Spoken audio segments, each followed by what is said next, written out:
Olá, tudo bem? No último vídeo do canal eu tratei da questão do feminismo, né? Aproveitando a deixa, eu não poderia deixar de falar sobre a questão da sexualidade, certo?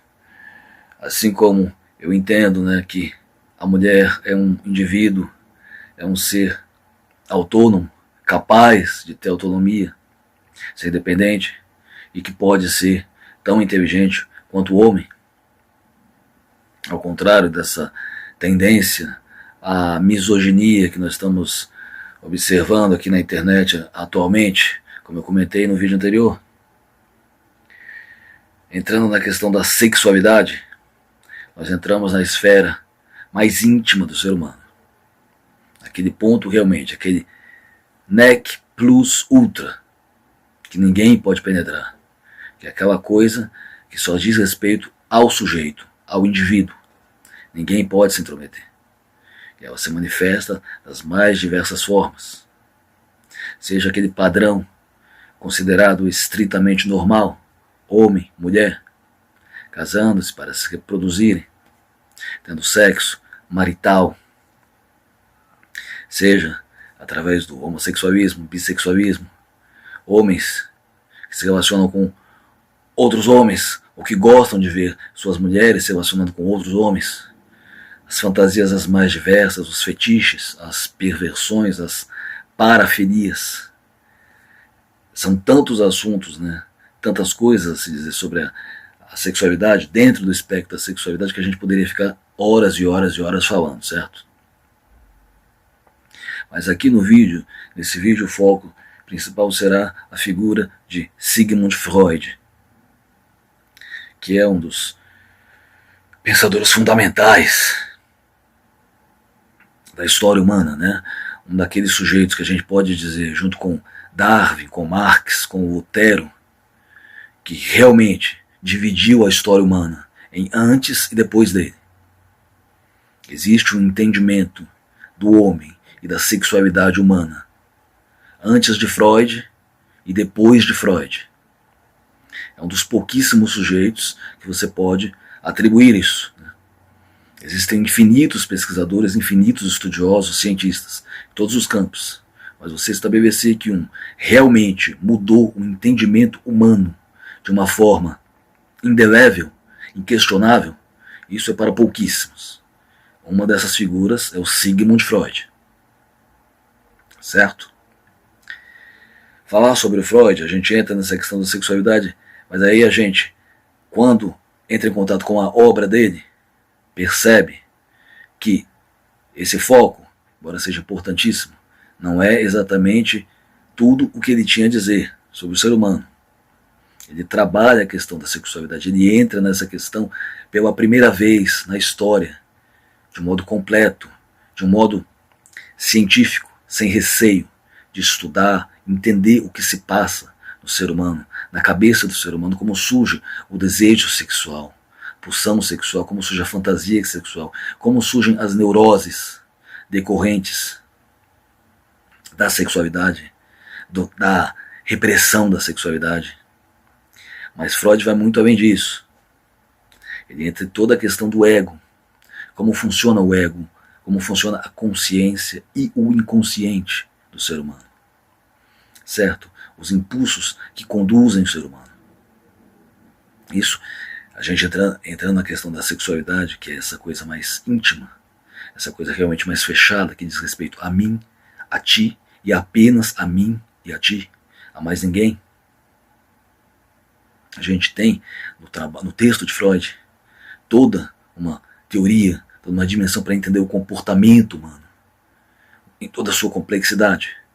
A obra dele merece ser consultada, conhecida, apenas por isso.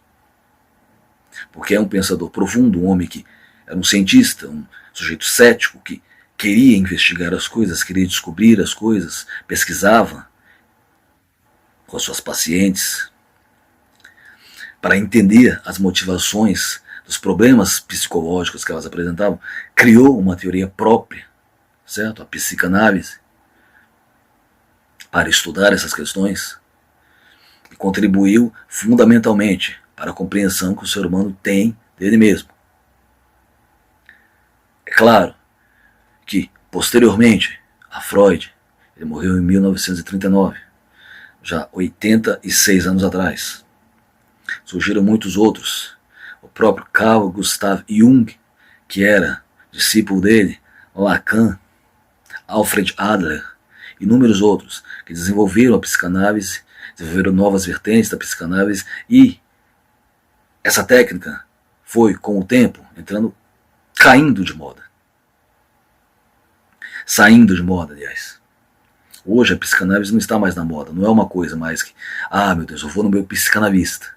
A gente fala muito de psicanálise. Freud entrou no jargão popular, certo? Os conceitos que ele trouxe, id, ego, superego, inconsciente, perversão, neurose. Os conceitos que ele trouxe entraram no jargão popular, certo? Mas a psicanálise em si, como técnica de investigação, de cura, de método de cura psicológica da pessoa, caiu em desuso. Ainda existe, é claro. E existem muitos outros proponentes, estudiosos e tal. Mas tal qual Freud entendeu e desenvolveu a técnica, ao longo de sua longa carreira, ela já saiu de moda completamente. Freud se aproxima muito de Stirner nessa questão do entendimento que ele tem do ego. Certo? O desenvolvimento das ideias dele de ego, id e superego se deu com o passar do tempo, certo? Aqui eu vou tentar resumir algumas das ideias principais dele para entrar nessa questão da sexualidade, como a gente entende essa questão hoje em dia, certo? Ele se aproxima do Stirner nessa questão do ego, certo? Ele entende que cada sujeito tem um ego, que seria o que distingue cada um dos outros, que separa cada um dos outros, que separa a mente de cada um das outras mentes. Então, o ego, para ele, essencialmente, é o sujeito, o indivíduo, a consciência do sujeito, certo? O sujeito que é autoconsciente, que se percebe existindo no mundo, separado dos outros, certo?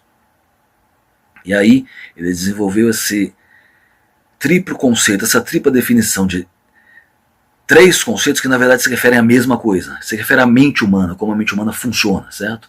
O id, que seria o instinto, o lado oculto do ser humano, inconsciente, as pulsões, os desejos íntimos do ser humano, aquilo que aproxima o ser humano do animal, de qualquer animal, aquilo que o ser humano tem em comum com o animal.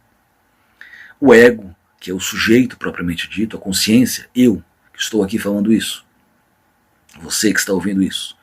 E o superego, que seria a consciência no sentido moral, no sentido de aquelas coisas que eu digo para mim que eu devo fazer.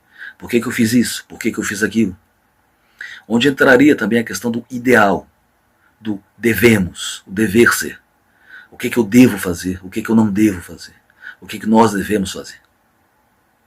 Então nós temos essas três definições. Id, o instinto.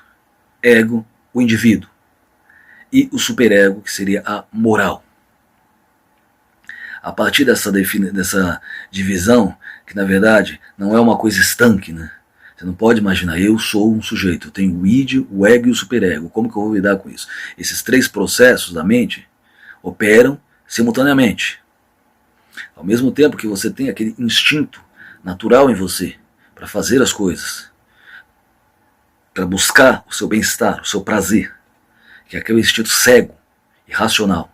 Não é uma coisa que você possa controlar nem entender completamente. É a fome, é o desejo sexual, é a raiva, o ódio, certo? É aquilo que está dentro de você, é aquilo que te impulsiona para fazer as coisas, sem você racionalizar. O ego, que já é o sujeito que pensa, que sabe, o que eu fiz aquilo, por que eu fiz aquilo, por que eu estou fazendo isso. E o superego, que é a consciência, a moral, tanto a que vem de fora como a que vem de dentro. Aquele anjinho que aparece para você, dizendo, não, cara, não faça isso, não, isso é errado. Aí aparece o demôniozinho do lado, faça, tudo bem. Faça tudo que é de bem. Entendeu? Mas assim, dividindo essa questão do id, ego, superego, isso aí é uma coisa que é uma ideia muito interessante. Mas a gente pode pensar de outra forma, a gente pode adaptar isso de outra forma. O id, o animal que existe em mim. O ego, o sujeito consciente que eu sou. E o superego, o ideal, a moralidade, os conceitos que pairam acima de nós. Aquilo que a gente entende que nós devemos fazer, ainda que nós não consigamos fazer. Certo? Aí entramos na questão do inconsciente e do consciente. O inconsciente para Freud é uma questão fundamental, porque no tratamento das neuroses que as pessoas buscam curar através da psicanálise, outras técnicas, é a questão de ela não sabe por que ela faz determinadas coisas. Ela não entende por que ela toma determinadas decisões. Por que eu fiz isso? Por que eu fiz aquilo? Aí o Freud trabalhou, não foi que ele criou essa ideia de inconsciente, isso já existia, mas ele trabalhou muito em cima dessa ideia de inconsciente. Nós sabemos sempre o que nós estamos fazendo, sabemos por que estamos fazendo aquilo. Aí tem toda aquela questão de como a pessoa vai crescendo, desenvolvendo a mente dela, a inteligência dela. Aí é que surge essa questão do inconsciente, as coisas que vão se desenvolvendo dentro da nossa psique, da nossa cabeça, sem que nós saibamos exatamente o que é aquilo. Mas aí, em um determinado momento, você reage de uma determinada forma, você se sente de uma determinada forma. Isso são coisas que estão no seu inconsciente, não são coisas das quais você tem noção. Para isso que se inicia toda a questão do tratamento pela psicanálise, para tentar entender quais são as motivações inconscientes do comportamento do sujeito.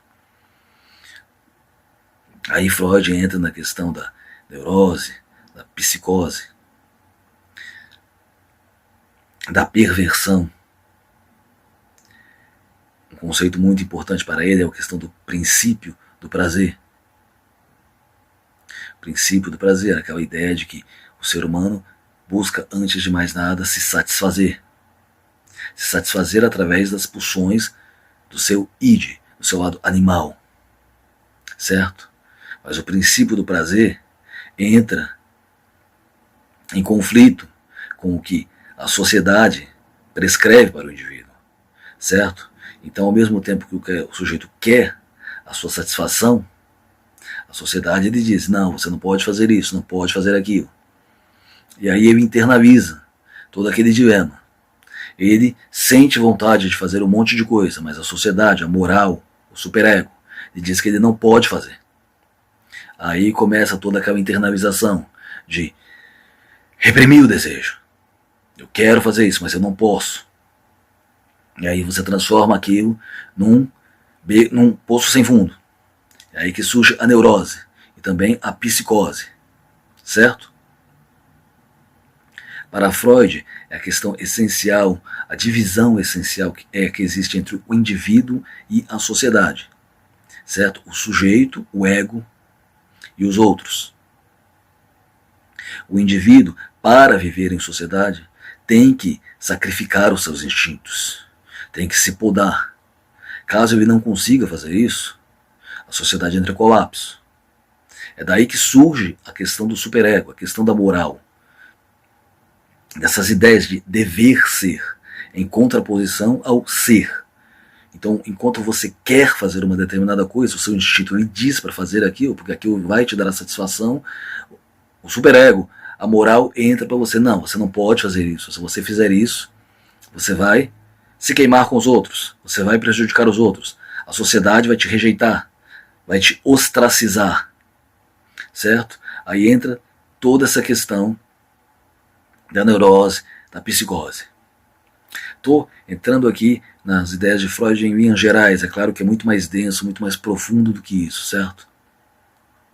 Mas o essencial é a gente entender o seguinte, né? Freud trabalha com essa questão da perversão em contraposição à normalidade. Como um indivíduo existe em oposição à sociedade, numa ideia muitíssimo parecida com as de Stirner, automaticamente tudo que o sujeito faz que não se coadjuvar com o que a sociedade diz, prescreve para ele, passa a ser rotulado como uma anormalidade. Certo? Mas aí, com a sua técnica, nas suas investigações, com os inúmeros pacientes que ele tratou, né? Investigando, pesquisando o comportamento do ser humano, tentando entender, certo? Que isso é a vantagem de Freud. Ele era um cientista, mas ele também era um médico. Era através do tratamento com seus pacientes que ele chegava àquelas conclusões. Não eram coisas que ele tirava do nada. Era um cientista, um homem que pesquisava as coisas em campo para chegar às suas teorias, às suas conclusões.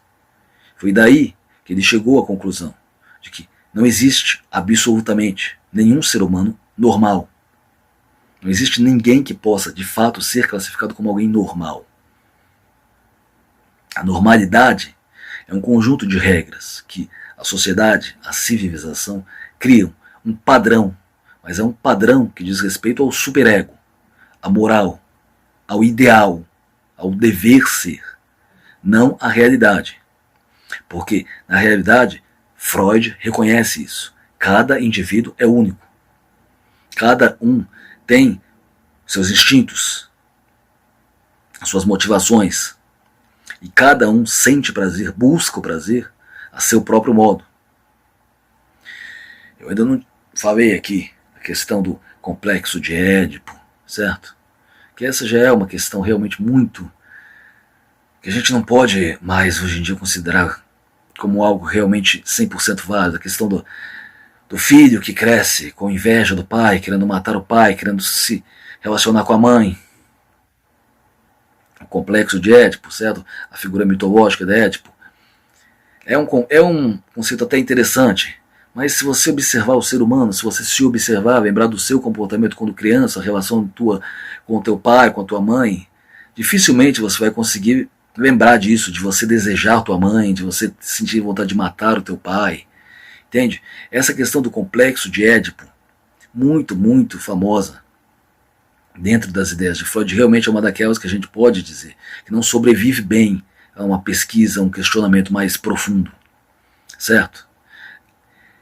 O discípulo de Freud, Jung, até desenvolveu o complexo de Electra, que seria a contraparte, que seria o desejo da menina, da garota, de se relacionar com o pai e a partir daí sentindo inveja da mãe, tendo vontade de matar a mãe. Certo? Mas esse realmente é um lado da teoria freudiana que a gente pode deixar de lado tranquilamente, porque é uma coisa muito abstrata, é uma coisa que realmente, para você verificar isso, você tem que entrar quase num terreno da mitologia. O que muita gente acusa Freud de ter feito, de ter criado uma nova mitologia para explicar a sexualidade humana, quando a sexualidade humana não é uma coisa tão complexa como ele gostaria de dar a entender. Uma coisa que ele também trabalhou muito, a questão dos complexos, certo? O que seria um ser complexado? Quer dizer que não consegue fazer determinada coisa por uma motivação interna que impede ele de fazer? Certo? Essa questão dos complexos também foi muito debatida, muito questionada, certo? Dando a entender que o ser humano tem uma complexidade maior do que ele de fato tem nas relações sociais. Mas, voltando à questão da normalidade, certo? Que é o foco aqui, já que eu quero falar sobre a sexualidade. A questão da perversão, certo? O que seria a perversão? Tecnicamente, qualquer coisa, qualquer comportamento que fuja ao padrão. Mas essa é a questão. Qual é o padrão? Se cada ser humano é único, se cada sujeito é único, se a relação que o ser humano estabelece com o mundo, ao seu redor, com as pessoas e com o seu corpo, com a sua sexualidade, desde a tenra infância, e nisso Freud estava certíssimo. A sexualidade começa desde a mais tenra infância. Desde a mais tenra infância eu me lembro de ter essa questão da sexualidade, de tocar meu corpo, de sentir meu corpo, de começar a sentir prazer. Desde a mais tenra infância. Então essa questão da perversão, de como cada ser humano é único e vai desenvolvendo a sua sexualidade, a sua personalidade, quase que ex nihilo, quase que do nada, quase como uma tábula rasa, dependendo, claro, das circunstâncias, das experiências de vida, como ele vai viver, qual o grupo ao qual ele pertence, qual a religião que a família dele segue, em que país ele vive. Se ele vive em um país muçulmano, na Coreia do Norte, países rígidos, estritos, se ele vive no Brasil, na França, países liberais, países que deixam o sujeito viver da maneira que ele quiser. Tudo isso vai influir na construção da personalidade do sujeito e da sexualidade. A perversão vai entrar como? Estabelecendo um tabu. Não, isso aqui é inaceitável. Isso não pode ser feito, isso não pode ser praticado. Tipo, o filho transar com a mãe, a filha transar com o pai. E claro, um homem transar com criança. Certo? Ou o sujeito que gosta de apanhar, o sujeito que gosta de idolatrar pés, o sujeito que gosta de ser amarrado, qualquer coisa disso, qualquer tipo de comportamento sexual que não seja aquele padrão, homem, mulher transando para se reproduzir. Certo? Tudo isso pode entrar como perversão. E também outros comportamentos humanos que não sejam necessariamente sexuais. Certo? Manias, vícios. Certo? Mas tratando puramente da questão da sexualidade, não existe normalidade. Porque a sexualidade de cada homem, de cada ser, de cada mulher, é uma coisa única como a própria personalidade do sujeito. O que isso quer dizer? Quer dizer que você sente prazer de um jeito que eu não posso entender. Assim como eu sinto prazer de um jeito que você não pode entender. Eu não tenho como explicar para você como é que eu sinto prazer. Do que é que eu sinto prazer, do que é que eu extraio prazer. Se eu explicar para você minhas fantasias sexuais, você não vai entender. Você vai me perguntar, cara, como é que alguém pode sentir prazer com isso? Eu não entendo. E você também. Se você vier me explicar como funciona a sua mente nessa questão sexual, suas fantasias, eu não vou conseguir entender do que você está falando, cara, não é possível. Você é doente, essa é a primeira reação. Mas essa é a primeira reação ao comportamento sexual de qualquer pessoa. Não é de uma ou outra, é de qualquer pessoa. Qualquer um que vier a você dizer para você como é que ele sente prazer sexual, você não vai acreditar naquilo. Por quê? Porque para você o normal é o que você faz. Eu sinto prazer de tal ou qual maneira. Essa é a forma de sentir prazer. Essa é a forma que eu entendo como sentir prazer. Não é a mesma coisa para você. Então, se você partir desse ponto, e você se perguntar quantas pessoas, de fato, sentem prazer sexual em transar com a sua mulher 2 vezes por semana e de vez em quando gerar um filho nela. A forma absolutamente padrão, o normal. Homem e mulher. Quantas pessoas de fato sentem prazer com isso? Claro que eu nunca poderei ter uma estatística, mas eu diria, eu quase afirmaria, que pouquíssimas pessoas de fato sentem prazer com isso, com esse padrão que se espera. Eu diria que cada um, dentro da sua sexualidade, que é aquela esfera absolutamente íntima, cada um cria o seu próprio prazer, cada um desenvolve o seu próprio prazer. Seja por cheiro, seja por um ato, seja por palavras, seja por um determinado de penetração. A pessoa cria o seu prazer. E nenhum é igual ao outro, por incrível que pareça. Nenhum é igual ao outro. Freud percebe isso. No comportamento das pessoas, o padrão que a sociedade aceita é aquele padrão rígido, mas é aquilo que diz respeito à moral, ao ideal. Não é algo que de fato se verifique na vida das pessoas. Como ele era um sujeito, um médico que tinha inúmeros pacientes, ele podia perceber isso, o comportamento das pessoas. As neuroses delas se desenvolviam exatamente por quê? Porque havia aquela discrepância entre o ego e o superego. Entre o que a pessoa era e fazia e o que ela supostamente deveria fazer, o que ela deveria pensar. Advindo da educação religiosa, da criação da pessoa, da personalidade da pessoa, do modo de ser da pessoa, de inúmeros fatores. Mas o que ele percebia é que cada um trazia uma experiência absolutamente única. Cada paciente era um paciente. Mulher, homem, cada um era cada um.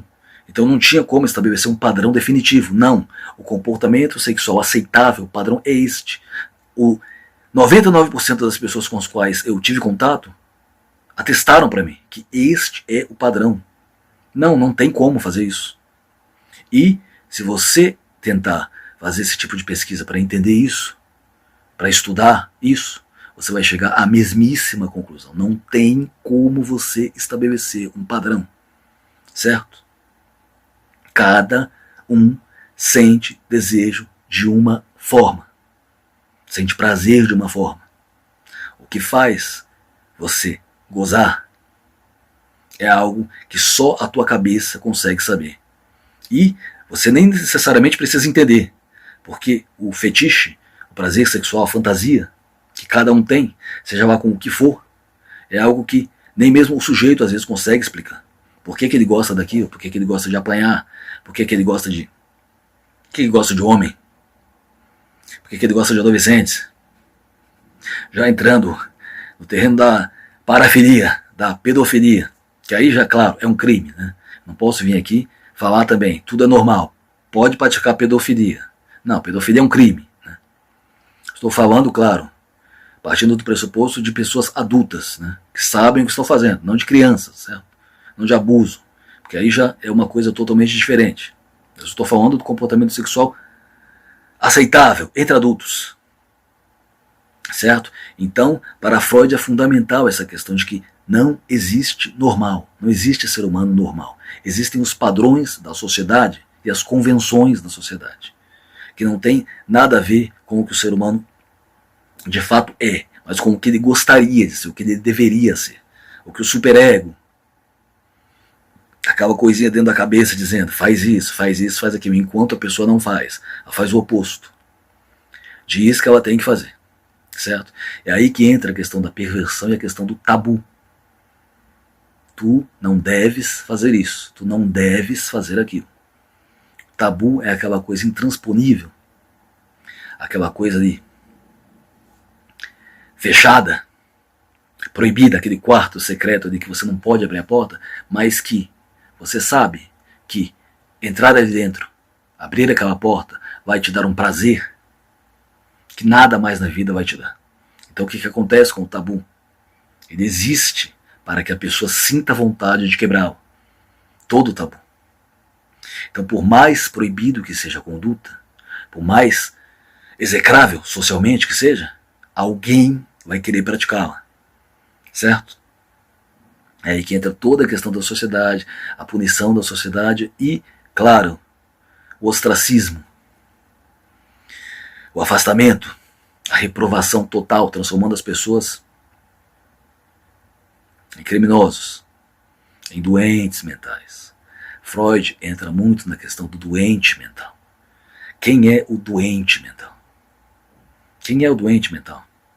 Se cada ser humano é único, se cada ser humano reage às circunstâncias da vida de forma única, como é que alguém pode ser chamado de doente enquanto o outro é são? Sendo que o são apenas esconde, apenas é mais adestrado, apenas finge melhor na sociedade, quando ele tem os mesmos impulsos secretos dentro dele que aquele que é chamado de insano. Freud entra muito nessa questão dos doentes mentais, da doença mental. Como ele trabalha com essa questão de que ninguém de fato é normal, o normal é só uma ilusão, só uma convenção, ele também é, de certa forma, um grande defensor dos doentes mentais, do entendimento dos doentes mentais. Quem são essas pessoas? O que elas sentem? O que elas fazem? Será que é realmente ideal só jogar elas em um sanatório? Tratá-las de qualquer jeito? Como se fazia na época dele? Tratamento de choque, com mergulhando a pessoa na água. Um monte de coisas absurdas que hoje em dia não se fazem mais, pelo menos eu creio que não, né? Mas tudo aquilo, para quê? Para fazer com que a pessoa se tornasse adestrada, para fazer com que você tentasse fazer, né, a pessoa entrar dentro de um padrão que você sabe que é só uma ilusão, que é só um condicionamento, uma máscara, certo? Então ele entra muito nessa questão também da doença mental, ele também é fundamental por causa disso, por ter trazido à tona essa questão de que o doente mental não é um alienígena entre nós, é um ser humano. Seja qual for a motivação que tenha dentro da cabeça dele, quais sejam as coisas que ele faça, ele é um ser humano. A primeira coisa que nós deveríamos tentar fazer é entendê-lo, não só ostracizá-lo, deixá-lo de lado. Assim é muito fácil, é muito conveniente. E assim também nós não nos entendemos. Porque muitas das coisas que o sujeito, que a gente cultua como doente, faz, nós também fazemos. Mas só nós não queremos demonstrar, não queremos mostrar para os outros que nós fazemos aquilo, mas nós fazemos. Certo? Então essa questão da perversão, da doença mental, isso é fundamental em Freud.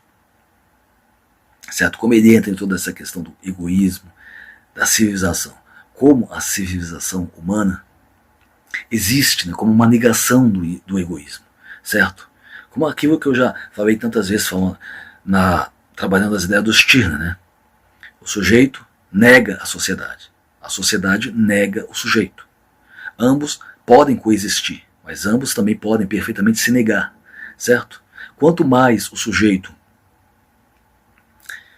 é livre, é independente, menos a sociedade tem poder sobre ele. Quanto mais a sociedade se afirma, a mentalidade coletiva se afirma, menos ele tem liberdade, ele tem independência, até ele chegar àquele ponto em que o sujeito é só um autômato, é só um robô, é só um número, como eu já havia tratado antes, né? Entende? Então existe essa briga, essa disputa interminável até a nossa morte entre nós como indivíduos e a civilização, a sociedade, os comandos da sociedade. E o que Freud trabalha também? A questão dos descontentes da civilização. Ele tem um livro chamado A Civilização e Seus Descontentes, onde ele fala exatamente que como o ser humano tem o seu ego, tem a sua personalidade, e quanto mais ele tenha essa personalidade desenvolvida, mais ele tende a ser descontente.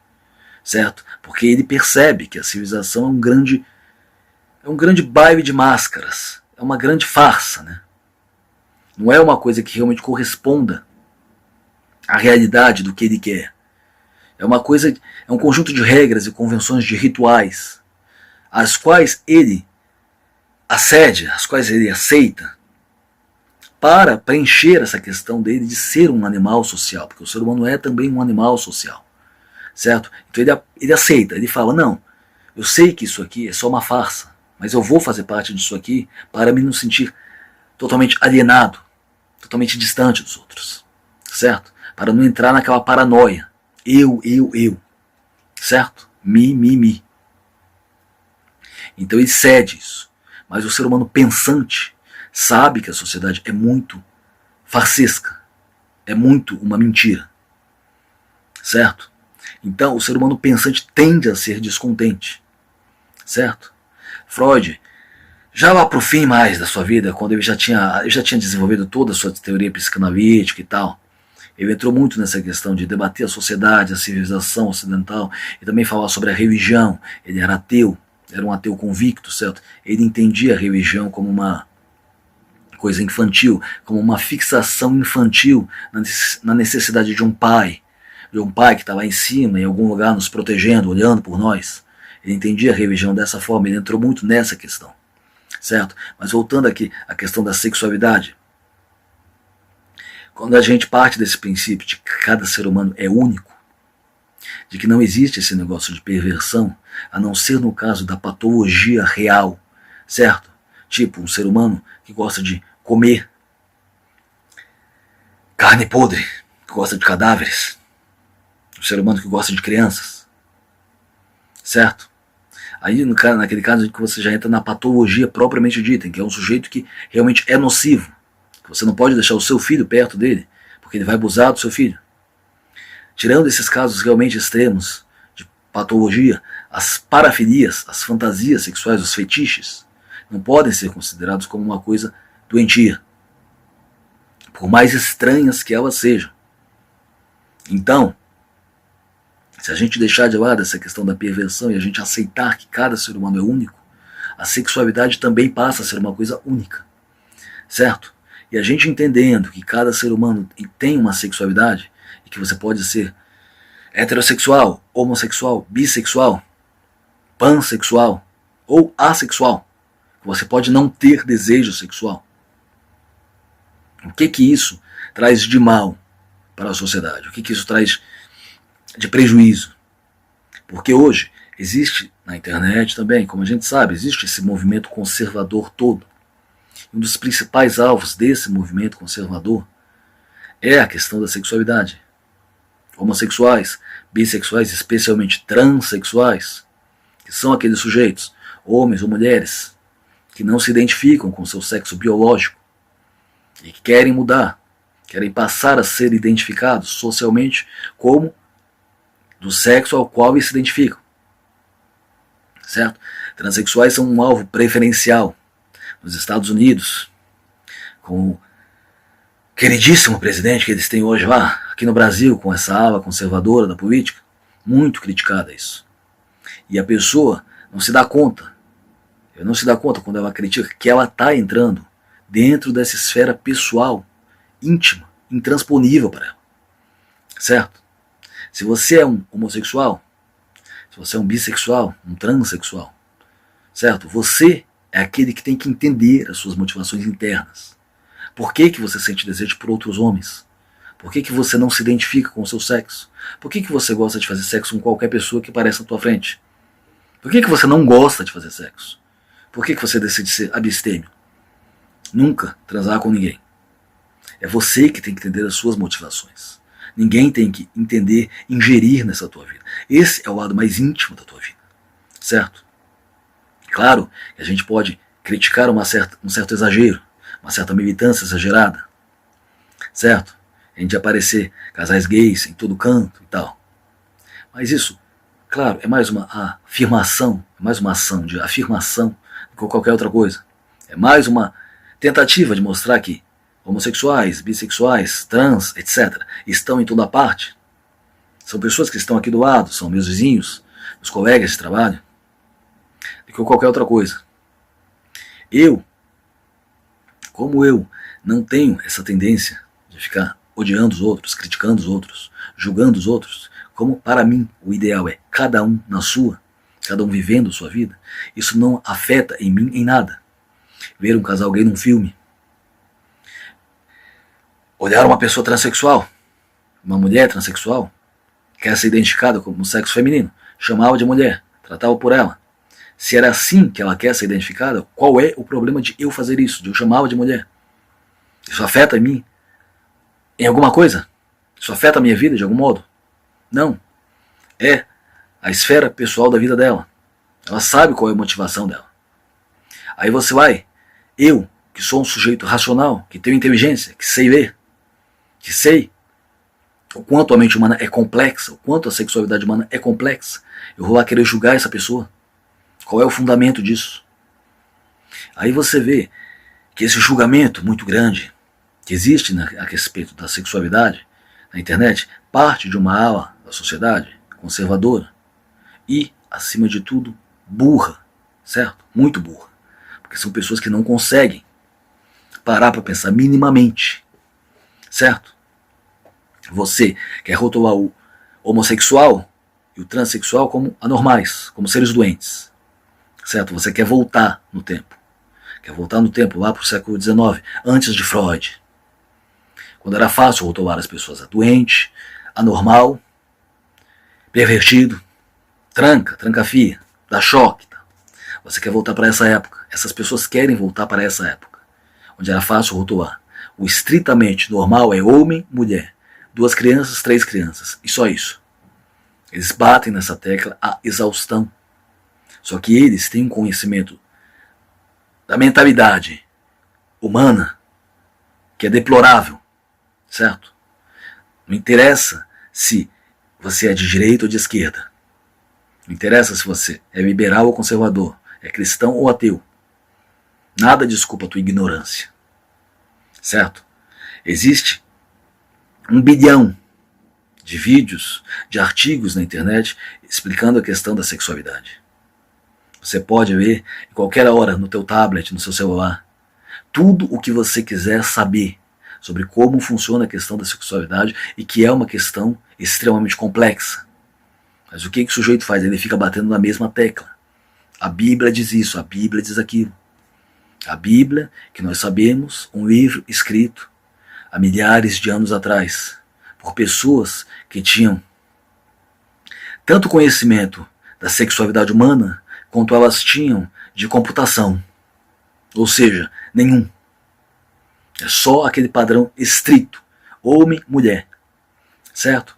Mas o principal problema é que se nós entrássemos na mente desses sujeitos, desses neoconservadores histriônicos, né, seu Nicolas, a gente perceberia que eles também são exatamente iguais aos outros. Como você sabe de que forma esses sujeitos sentem prazer sexual? Eles sentem prazer sexual estritamente marital, homem, mulher? Ou não? Os homens querem transar com todas as mulheres que aparecem na frente deles. As mulheres sentem vontade de trair seus maridos. As mulheres não sentem desejo pelos seus maridos. As mulheres são frígidas. Como você vai entender como funciona a sexualidade dessas pessoas? Será que elas não conseguem se olhar no espelho e entender? Não, a minha sexualidade é uma coisa única. Como é que eu vou querer que a minha sexualidade se espelhe nos outros? Como é que eu vou querer julgar a sexualidade dos outros a partir da minha? Certo? É uma coisa que um ser humano racional consegue deduzir facilmente. Mas aquele sujeito bitolado, reacionário, não consegue fazer isso. Até porque, claro, essa questão da moralidade, do combate à sexualidade, tem aquele fundo político de você jogar para a plateia, de você tentar sempre manter aquele público cativo ali seu, aquele seu curral ali, aquelas pessoas que acreditam rigidamente naquelas coisas, que gostam, né, aquela crença rígida, firme. Nunca nada tem que mudar, tudo sempre será igual. Mas aí é que tá. Nada é igual, nunca nada será igual. Os seres humanos nunca serão iguais, certo? Então a questão da sexualidade é uma coisa única, individual, íntima, certo? Nós simplesmente não temos base alguma para chegar em um homossexual, em um bissexual, em uma transexual, de qualquer sexo, e dizer para ela que aquela pessoa está errada, certo? Ela é que sabe o comportamento dela, ela é que tem que julgar o comportamento dela, certo? Se o cara enfrenta todo tipo de preconceito que ele tem que enfrentar para dizer para a família dele, agora eu vou ser uma mulher. Se ele se aceita se submeter a todos os constrangimentos que ele se submete para ser aceito pela sociedade como uma mulher, por que a gente vai imaginar que aquilo ali é uma coisa da qual a gente possa querer ter ingerência? Não, ele é que sabe de si, ele que sabe o que ele passa. É óbvio que o ideal dele teria ter nascido mulher. Assim como o homem transexual, ele gostaria de ter nascido homem, ter nascido com pênis, mas ele não nasceu, certo? Então ele está querendo adequar o corpo dele ao modo como a mente dele se sente. E como é que nós vamos entender como a mente dele funciona. O que é que faz na mente dele com que ele se identifique com o sexo oposto com que ele nasceu. O que é que faz? Não tem como nós entendermos isso. Não tem como. Você pode tentar estudar isso de milhares de formas, por muito tempo, mas não tem como você entender. Porque cada ser humano é único, cada mente é única. E cada sexualidade é única. Certo? Assim como essa questão da mulher houve durante tanto tempo, o que eu já tinha comentado no outro vídeo, perseguição às mulheres, o menosprezo às mulheres, a inteligência das mulheres. Hoje, pelo menos aqui no Ocidente, essa questão das mulheres está pouco a pouco sendo superada, embora os mesmos idiotas que eu comentei no vídeo anterior queiram porque queiram voltar 200 anos no tempo. Agora é a questão da sexualidade. Os homossexuais, pouco a pouco, estão sendo aceitos, certo? Embora, é claro, não possa aparecer um casal gay na novela das 9, que já começa o burburinho na internet, o que é isso, e a família tradicional, etc, etc. Mas eles já estão, pouco a pouco, sendo aceitos. E agora entra a questão da transexualidade. Mulheres, homens que não nasceram no sexo com o qual eles se identificam. Então, da mesma forma com que um dia, muito tempo atrás, quem não cria, quem não acreditava em Deus, era um condenado, era queimado numa fogueira. Depois de um tempo, hoje em dia, tem que aceitar, que a pessoa crê ou não crê no que ela quiser, entra hoje em dia a questão da sexualidade. É uma coisa fácil de jogar pedra, especialmente transexuais, claro. É uma coisa fácil de jogar pedra, é um bode expiatório muito conveniente. Especialmente porque todas as sexualidades fora do padrão são minorias. Então é fácil jogar pedra. Mas, para a pessoa, para o ser humano, resta esse entendimento de que ele é um ser humano único, ele é um sujeito único, é um indivíduo. E a sexualidade dele só diz respeito a ele. Ele não tem que se explicar, não tem que ficar se justificando para ninguém. Por quê? Porque lá no fundo, como o próprio Freud dizia, cada um é pervertido. Todo mundo é pervertido. Cada um quer ver no mundo refletido aquilo que ele sente, aquilo que ele pensa. O desejo que ele sente é o que para ele é normal. Aquilo que ele gosta é o que é normal. Certo? Cada um funciona dessa forma. Mas se você penetrar dentro da mente de cada pessoa, você vai perceber que ninguém é normal. Não tem como você estabelecer um padrão válido para todos. Isso é impossível. Certo? Então, da mesma forma, Stirner diz no livro dele, no Único e Sua Propriedade, que um dia os homens ainda lutarão por liberdades com as quais nós, homens lá de 1840, nem sonhamos. E ele tinha razão, porque conforme o tempo passa, conforme o tempo muda, conforme as sociedades vão mudando, vão surgindo novos problemas, novas questões. E sempre tem uma nova minoria que funciona como bode expiatório. Sempre. Já foram judeus, já foram ciganos, já foram ateus, já foram negros, mulheres, gays, hoje em dia muito transexuais, pessoas de sexualidade aberta, certo? Que querem dizer, não, a minha sexualidade não obedece padrão algum, a minha sexualidade é isso. E as pessoas inventam rótulos, os mais diversos. Alguns desses rótulos que elas inventam são ridículos? São. Agora, eles afetam alguém? Eles mudam a vida de alguém? Eles interferem em alguma coisa na minha vida? Se a pessoa se identifica como pobre sexual, como color sexual, como sápio sexual, isso muda alguma coisa na minha vida? Muda alguma coisa na tua vida? Não, não muda nada. Certo? A minha luta aqui é para entender cada um como um ser único, como um ser absolutamente singular. Certo? Então eu não poderia jamais vir aqui e atacar um grupo específico, homossexuais, transexuais, bissexuais, por qualquer motivo que fosse. Eu não teria lógica alguma de fazer isso. Certo? Porque para mim também, a sexualidade, como ela entra nessa esfera absolutamente íntima, ela é uma manifestação sem igual da unicidade de cada sujeito. Certo? Freud foi muito importante por trazer essas questões, por trazer essa questão da perversão, por trazer essa questão da neurose, como é que o ser humano transforma a repressão sexual, que era muito comum na época dele, como transforma isso numa neurose, numa psicose, de a pessoa não conseguir realizar aquela sexualidade. A sexualidade dela, o cara ser homossexual, mas ter que casar, ter que ter filhos, ter que viver aquela vida de fachada. A mulher ser lésbica, mas ter que casar, ter que ficar aguentando um marido pelo qual ela não sente nada. Certo? Durante muito tempo aconteceu isso. Então, o que acontecia? As pessoas ficavam neuróticas. Por quê? Elas não conseguiam dar vazão ao que elas realmente sentiam dentro delas.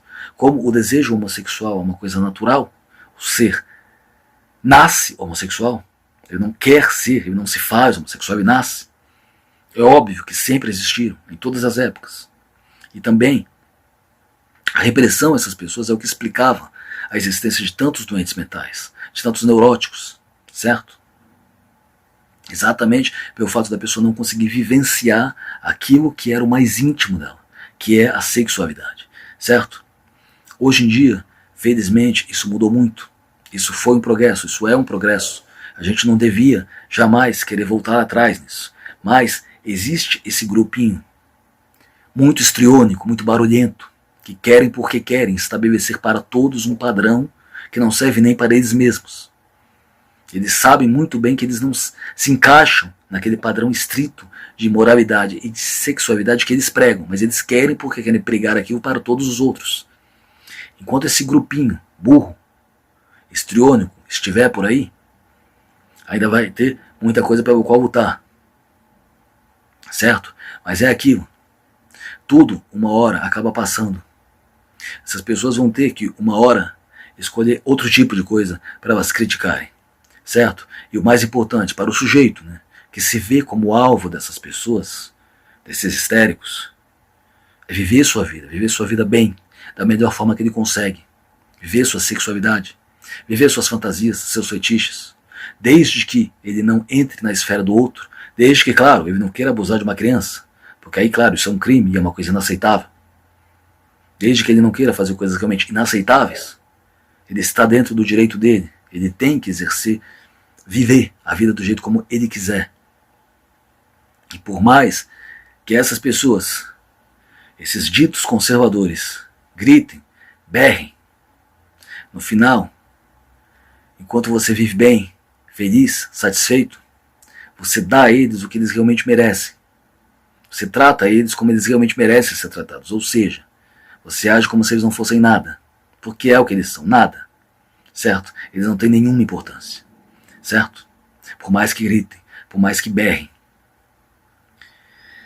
Isso que eu queria falar aqui sobre a sexualidade, sobre Freud. Com certeza tem muito mais coisa para falar sobre ele. Eu fui bem superficial. Alguém que conheça o trabalho dele vai saber apontar algumas coisas bem superficiais que eu apontei aqui. Mas é só o essencial. Eu precisava falar dele nesse canal porque é um cara que eu admiro muito.